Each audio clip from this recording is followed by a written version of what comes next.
Hello students, in this video that is work energy part 2, I am going to discuss energy of a particle, then kinetic energy, potential energy, work energy principle and law of conservation of energy. Now let us discuss what is an energy of a particle.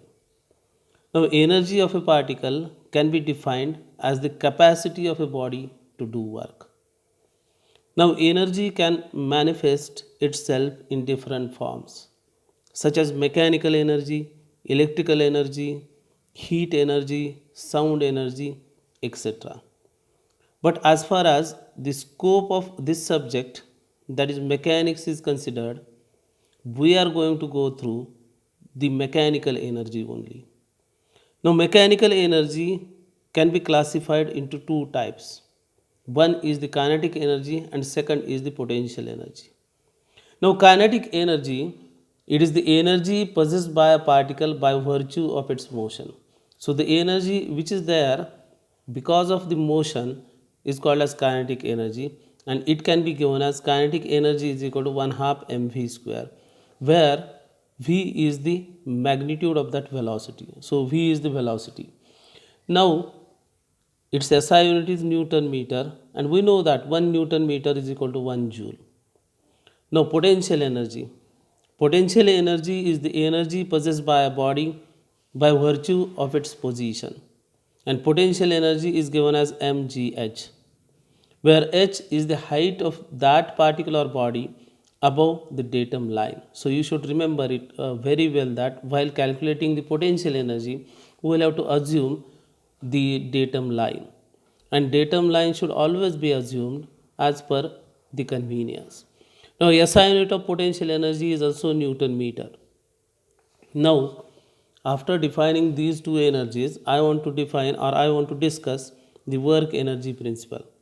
Now, work energy principle can be derived from Newton's second law, and we know the Newton's second law as F is equal to ma. Now, F is equal to ma. Now, this acceleration I can just substitute for this acceleration as v into dv by dx. So, if I substitute it over here, it becomes F is equal to m into v into dv by dx. So, it becomes dx. If I take it to the left hand side, it will be F into dx is equal to m into v into dv. If I integrate this equation within limits, f into dx, now dx, now if if the initial position is x1 from the starting position, that is origin, and the final position is x2, then the limits, if I substitute them as x1 to x2, the limits for the right hand side will be from v1 to v2. v1 is the velocity at the initial position, and v2 is the velocity at the final position. So on completing the integration, we will be getting it as work done is equal to m into v2 square divided by 2 minus m into v1 square divided by 2, and therefore work done during the displacement of a particle is equal to change in kinetic energy during that displacement. Now, this equation is called as the work energy principle, and it states that work done during any given displacement of a particle, whether it is rectilinear or curvilinear motion, the change is equal to change in kinetic energy during that displacement. Now, in the previous video, we did discuss conservative forces, but again I am telling something about the conservative forces. Now, in case of conservative forces, work done do not depend on the path followed by the particle. At the same time, work done in case of conservative forces can be expressed as the change in potential energy. So, work done between the two positions in case of conservative forces can always be expressed as the change in potential energy between those two positions. Now, in case of non-conservative forces, we know that work done depends upon the path followed by the particle, and in such cases, we cannot express the work done as the change in potential energy. And the examples of non-conservative forces are friction, then air resistance and water resistance.